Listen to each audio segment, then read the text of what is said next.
I was talking to Turek today out of Iowa, who is incredibly impressive. All the Iowa slate across the board, the congressional races, Rob Sand.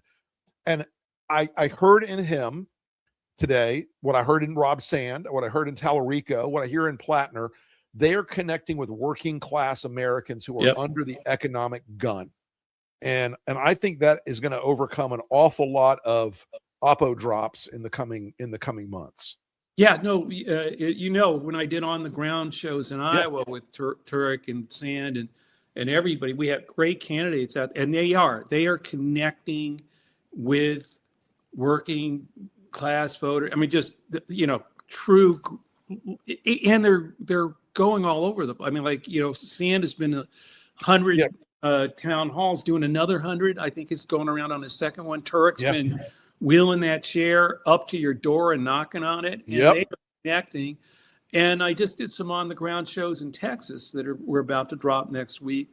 Nice. And the same thing, Tallarico is connecting in a way, and Toledo connecting in Florida. Our buddy David Jolly is in Florida, folks, and David is going to every possible kind of community you can imagine, whether it's a black church or a white rodeo on the weekend or a barbecue or a fish fry. He is everywhere all the time, and people want you to come and meet them where they are.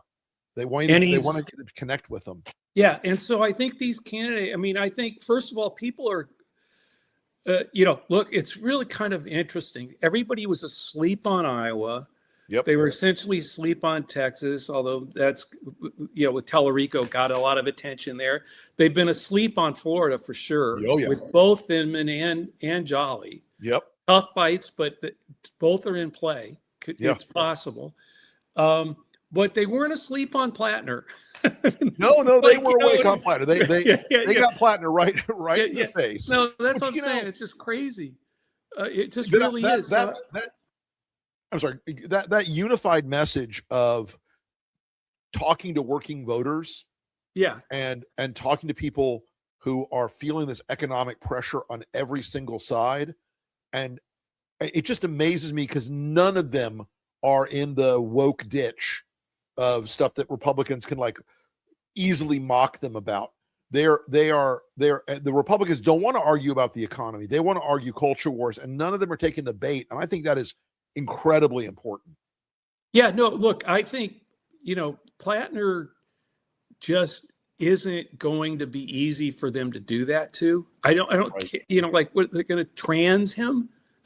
I mean, that's not going to work. I mean, I just think, look, people, I've said this, I've been saying this is not going to be a blue wave. Right. This is going to be a change wave. People want to throw the old book out and put new people in, and they don't want the tired old politicians. I mean, they're just sick of it, and that's not what Plattner is. It's not what and Tallarico certainly isn't. Rob Sand isn't. Turek, no. These are guys that are connecting, and you look at every step of the way.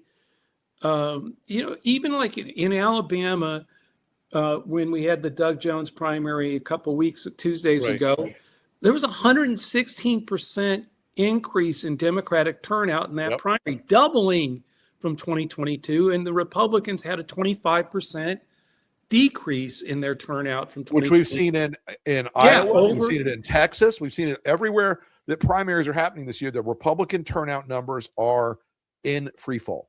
So you look at Maine, I think people are on fire to vote in November on the democracy, the Democratic side, the change wave side.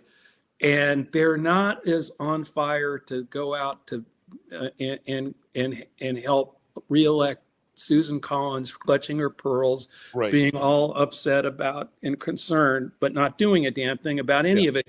So no, I still think Maine is in play, and I do not think that in the end. And by the way, it may not be fair. there may be real problems there, but Sure. guess what? Guess what? Yeah. I think the way the year is shaping up, people are not gonna. I don't think any of that woke stuff and $100 million, just doing culture wars stuff to Telefrico. He's selling merch. He's selling He's flipped it on its head and he's selling merch about it. Like, okay,